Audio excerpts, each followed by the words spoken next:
La comunicazione è un aspetto centrale in ogni forma di relazione tra le persone. Ognuno di noi è abbastanza esperto, visto che di solito riusciamo a farci capire, no? Nelle relazioni familiari, con gli amici e in mezzo alle altre persone in generale.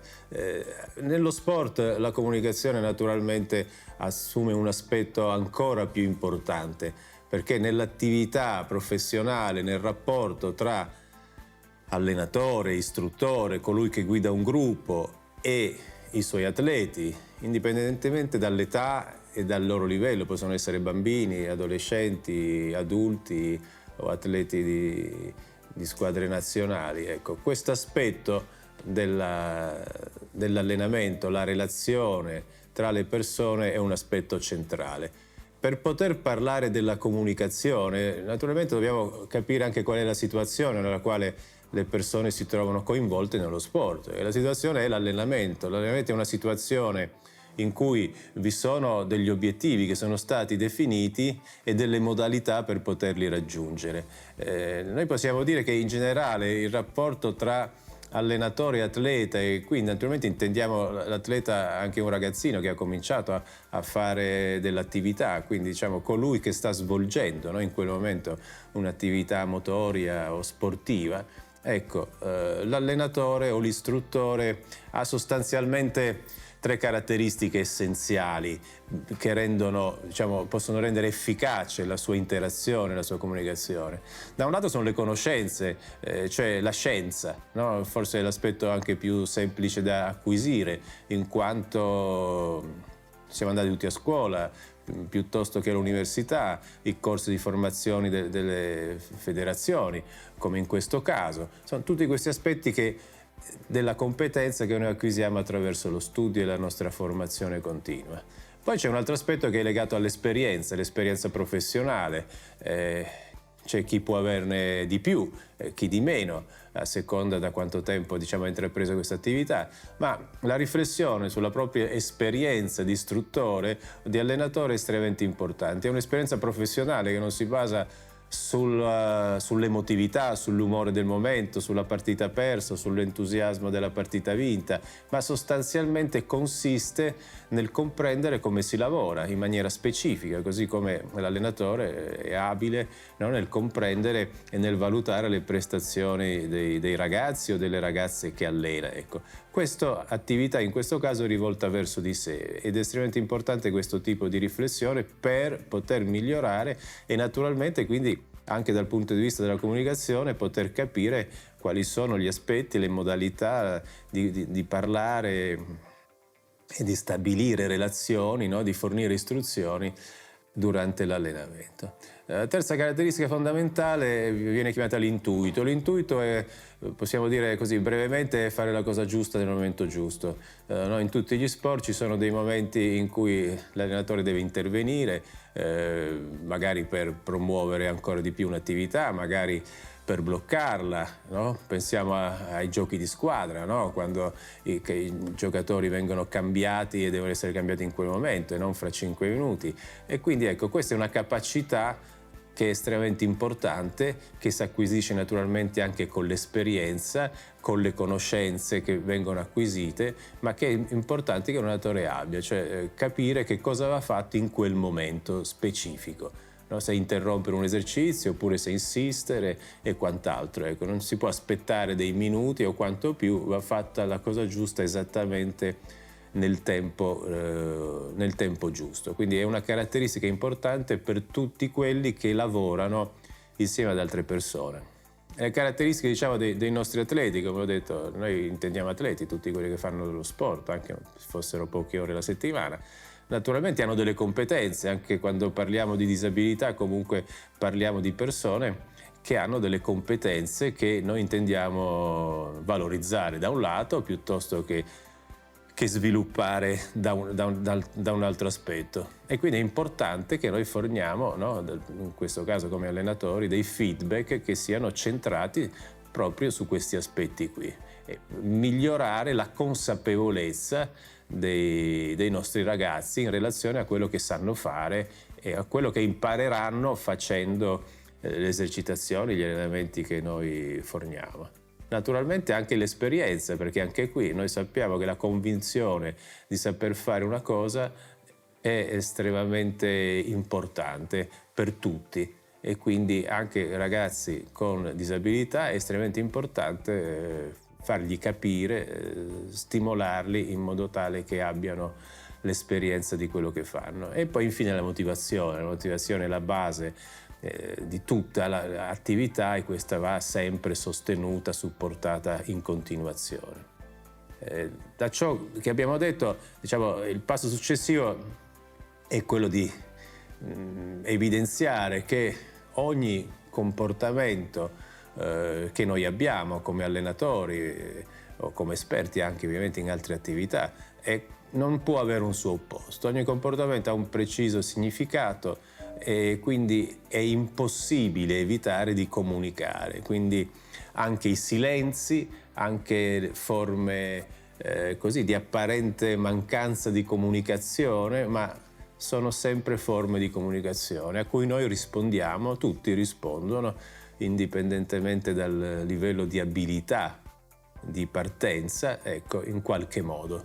Quindi come noi ci comportiamo continuamente influenza gli altri a loro volta rispondono a queste nostre sollecitazioni, e non a caso si dice che la comunicazione è un processo circolare. In qualche modo qualcuno inizia, no? Prendiamo un allenatore magari che spiega come svolgere una determinata esercitazione, ma dopo gli atleti rispondono, ricomunicano all'allenatore, e questo è un processo appunto circolare che non ha mai fine, o perlomeno termina al termine dell'allenamento, quando quel gruppo di attività si conclude e le persone si separano. Ecco. Quindi questo è estremamente importante, perché dal punto di vista professionale, quale che sia la qualifica dell'allenatore, è importante che sappia che qualsiasi cosa che fa sul campo viene sempre letto come fosse un libro aperto dalle persone che stanno intorno, con gli strumenti che hanno, e quindi è chiaro che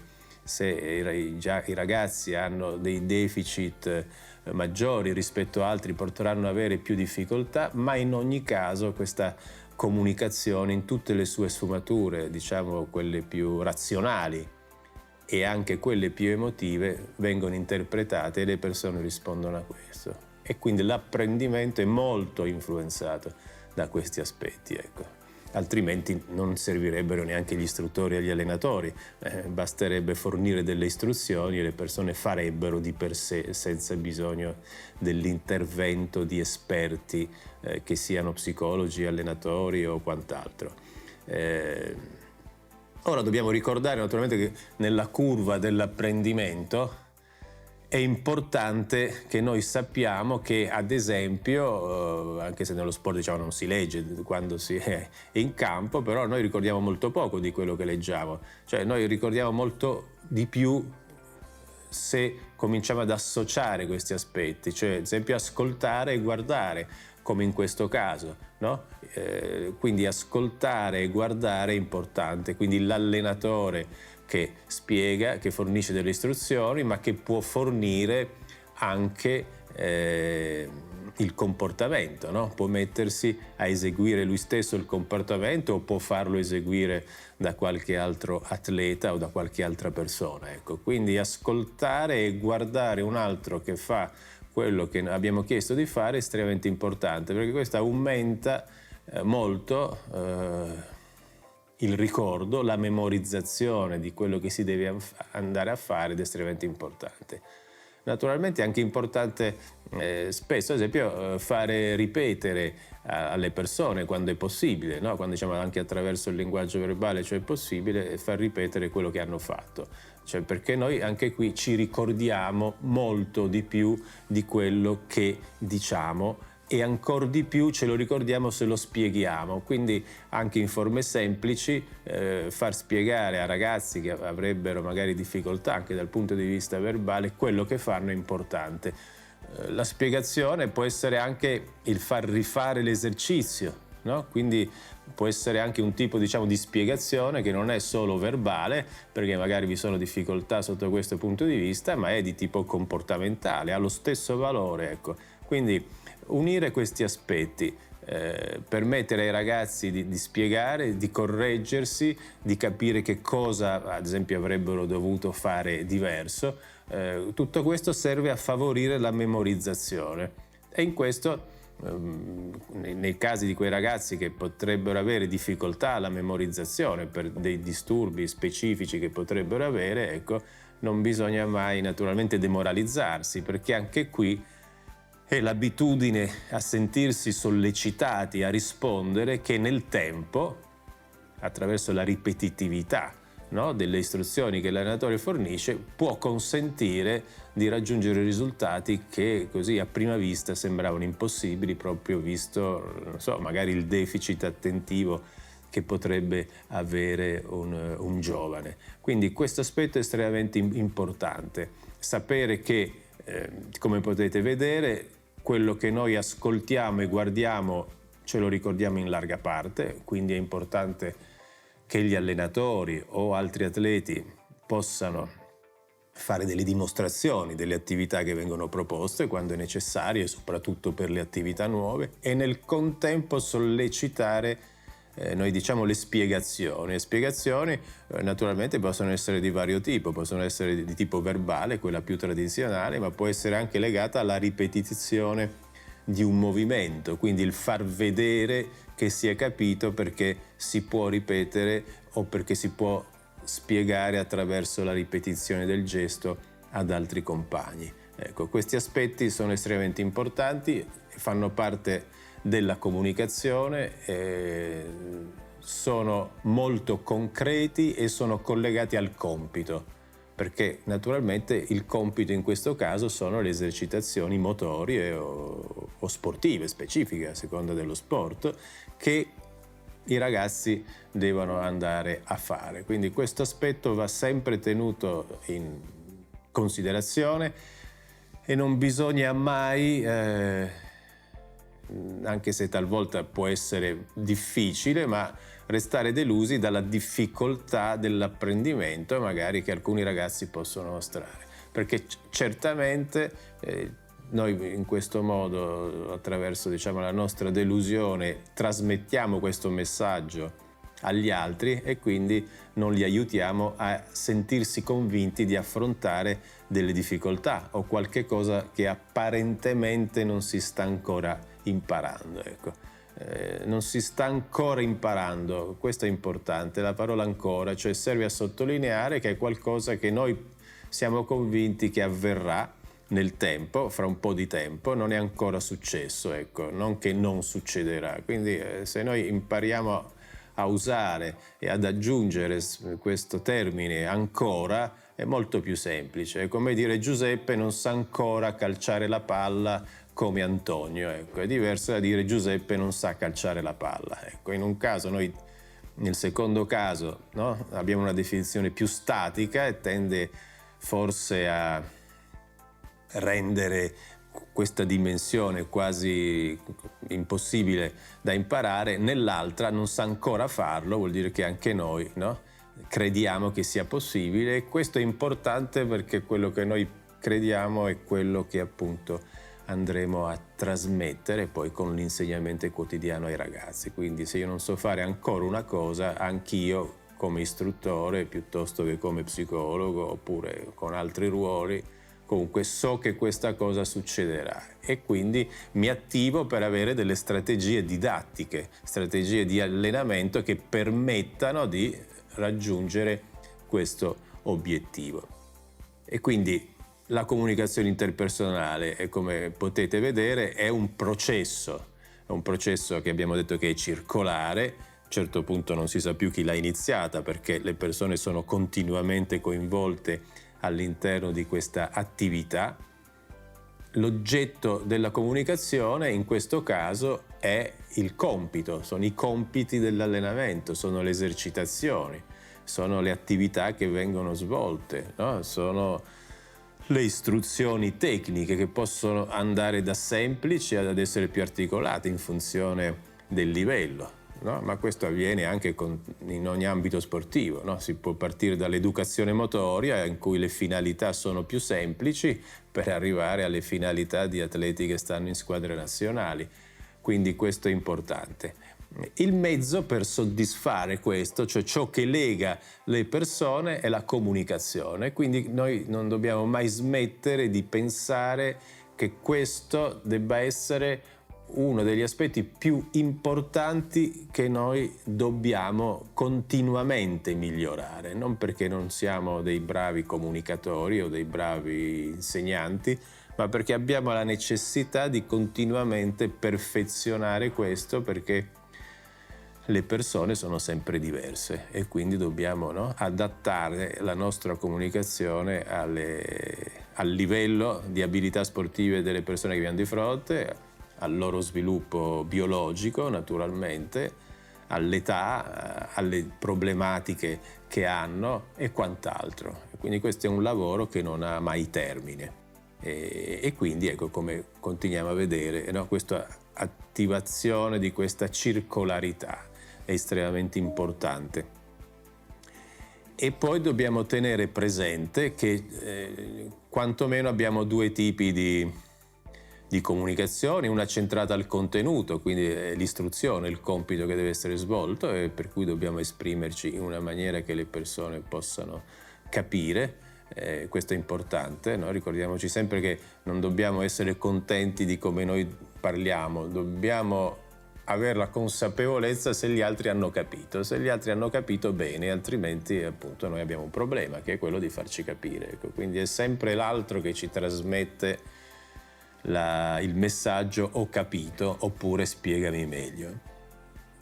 E poi c'è l'aspetto relativo al come, no? Al come noi parliamo, al come noi insegniamo, e quindi ha a che fare con i movimenti del nostro corpo, cioè tutta la comunicazione non verbale ha a che fare col nostro umore, con la nostra motivazione, col piacere di svolgere l'attività che stiamo facendo. Ecco, le due cose sono collegate perché una influenza l'altra. Maggiore è il nostro entusiasmo, la nostra motivazione, e quindi trasmettiamo questa intensità di energia psicologica, ecco che più valorizziamo il cosa noi diciamo.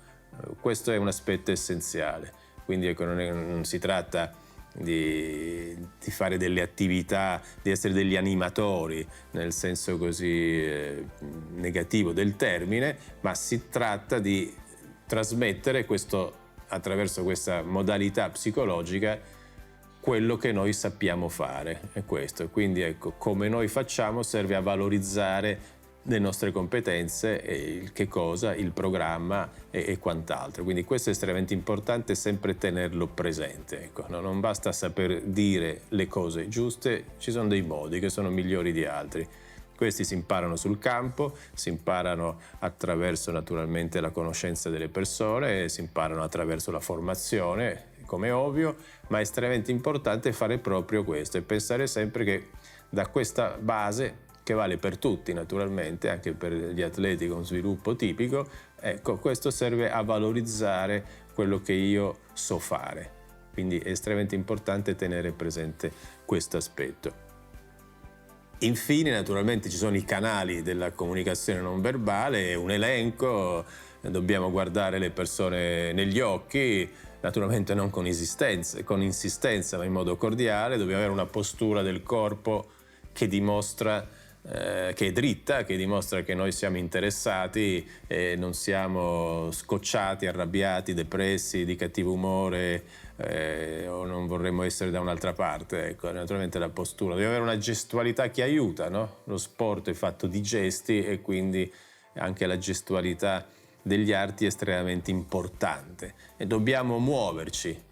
No, vedere degli allenatori fermi con le braccia incrociate è qualche cosa per molto tempo, è qualcosa, diciamo, di abbastanza negativo, perché non trasmette dinamismo, non trasmette energia, non trasmette neanche calore umano, quindi è estremamente importante il dinamismo, quindi il movimento naturalmente adeguato degli allenatori, o di chiunque lavori sul campo in quel momento, perché in questo modo trasmettiamo energia, trasmettiamo forza e quindi diamo più convinzione a quello che noi andiamo a dire, perché in questa maniera partecipiamo, no? Partecipiamo attivamente all'attività sportiva, e questi sono aspetti estremamente importanti che vengono colti da tutte le persone, e sappiamo che molto spesso più le persone hanno difficoltà a esprimersi in modo, diciamo, razionale o con delle frasi articolate e compiute, ecco che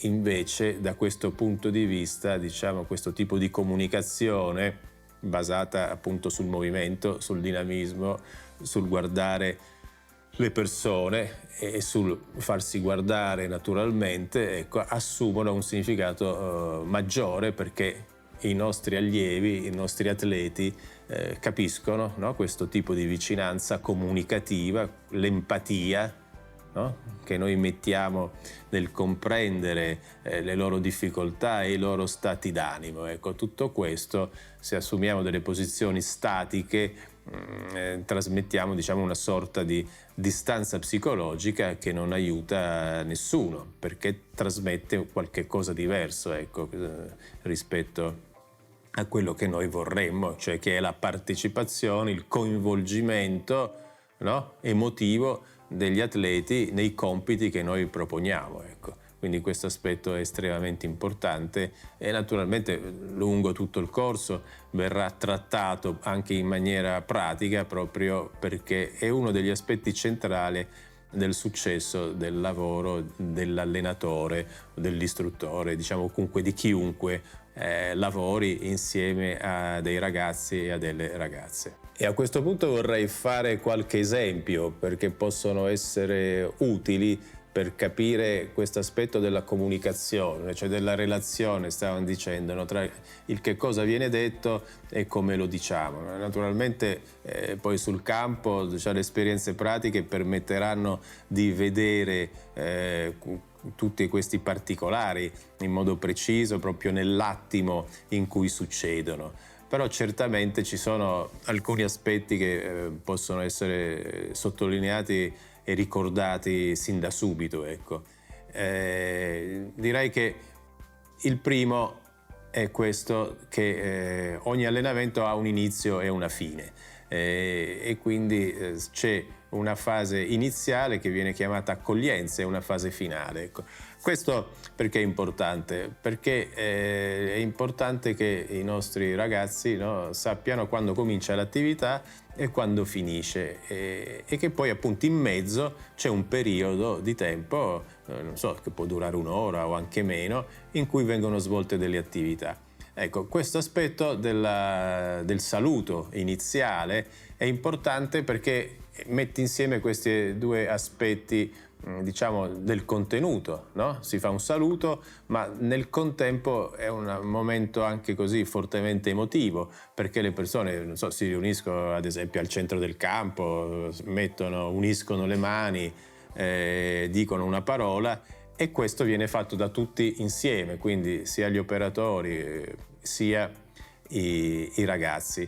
E quindi questo è un esempio di come sin dall'inizio si manda il segnale non verbale, come possiamo immaginare, che siamo uniti, no? Adesso faremo questa attività insieme, e quindi il saluto ha questo senso. E lo stesso senso alla fine, no? Abbiamo lavorato insieme, concludiamo e ci salutiamo per poi rivederci la prossima volta, ecco. Questo è qualche cosa che è abbastanza evidente, perché normalmente tutti i ragazzi, anche quelli che hanno delle difficoltà maggiori, anche verbali e così via, comunque col passare del tempo, no? Con questa, diciamo, ripetitività, no? Quindi con l'acquisizione di questa routine, ecco, capiscono, no? Fanno proprio questo sentimento comune di fare qualcosa assieme, di sentirsi legati gli uni agli altri. Questo è un esempio proprio semplice della comunicazione, ma che va rimarcato perché serve a creare anche questa componente di gruppo. Ecco, non è solo un'attività mia, del singolo, ma è un'attività che facciamo tutti assieme. Quindi questo ci lega, dà un senso di appartenenza e, come potete immaginare, ha un significato emotivo abbastanza intenso, perché ci si riconosce in quello che si va a fare. Un altro aspetto della comunicazione, abbiamo detto, è quello della convinzione diciamo dell'operatore, dell'allenatore o di quant'altri. Perché? Perché certamente può succedere che gli apprendimenti, no, dei ragazzi siano più lenti di quello che noi ci aspettavamo. Può essere che qualche ragazzo addirittura sembra che non impari, può essere che qualche ragazzo abbia delle difficoltà o che qualche volta sia più aggressivo rispetto ad altre, ecco, o più isolato, eccetera. Ecco, quindi queste sono tutte in qualche modo delle barriere che nei confronti dell'istruttore, dell'allenatore o degli altri operatori possono creare delle difficoltà momentanee, come è giusto, no? Perché tutti vorremmo che le persone invece imparassero più rapidamente. Ecco.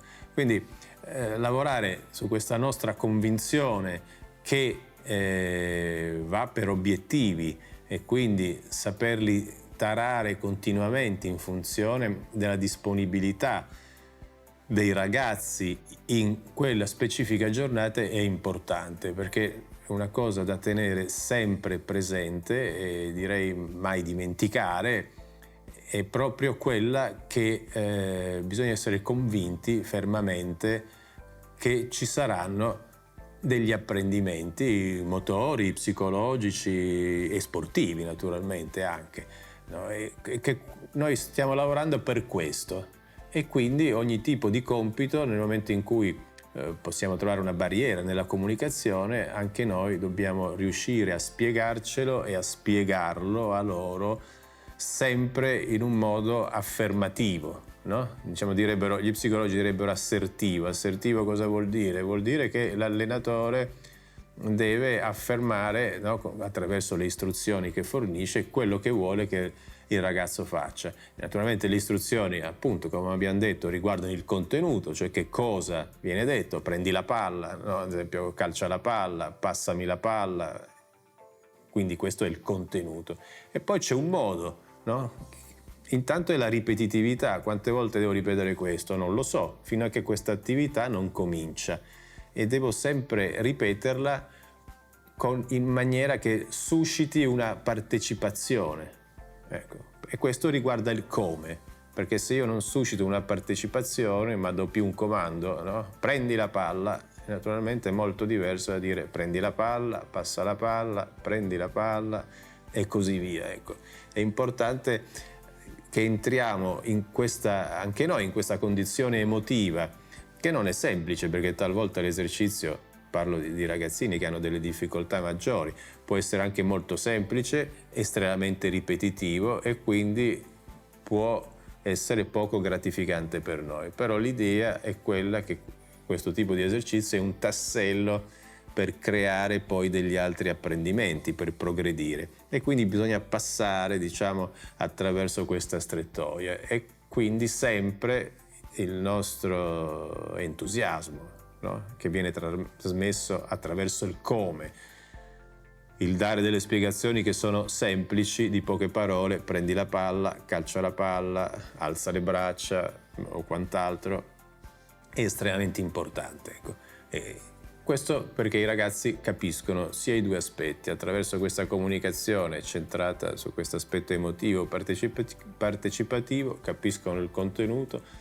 Nel contempo noi facciamo fare naturalmente, no? Anche i movimenti, possiamo anche aiutare i ragazzini a fare i movimenti inizialmente, e quindi uniamo tutti questi aspetti: i movimenti, la gestualità, il tono della voce, il timbro della voce, il contenuto di quello che noi diciamo in queste forme semplici. Ecco, faccio questo esempio che è abbastanza elementare, ma che una volta che abbiamo assorbito noi, no? Come allenatori e quant'altro, questo concetto, questo modo di procedere, lo possiamo poi andare ad applicare anche in situazioni più complesse. Quindi passa la palla può essere passare la palla tra i birilli a un altro compagno, può essere poi muoversi, no? Quindi passa, la palla, un altro, e poi muoviti avanti in modo tale che la ripassi, e poi muoviti avanti alla fine che, non so, dopo il terzo passaggio la palla la tiri in porta, mentre l'altro compagno è andato, diciamo, a fare il portiere. Ecco, queste sono ulteriori, no? Avanzamenti, come si può vedere, rispetto all'iniziale, no? Prendi la palla, passa la palla con le mani piuttosto che coi piedi, calciala, ecco.